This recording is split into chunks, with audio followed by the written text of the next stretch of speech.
Happy Christmas day সবাইকে, প্রীতি ও শুভেচ্ছা। ভিডিওটা একটু এডিট করতে দেরি হয়ে গেল, তাই তোমরা কিছু মনে করো না, প্লিজ সাপোর্ট করো।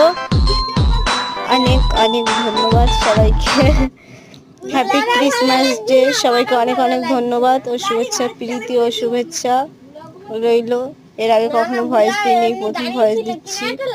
যদি সবার ভালো লাগে সবাই সাপোর্ট করো আর পাশে থেকো।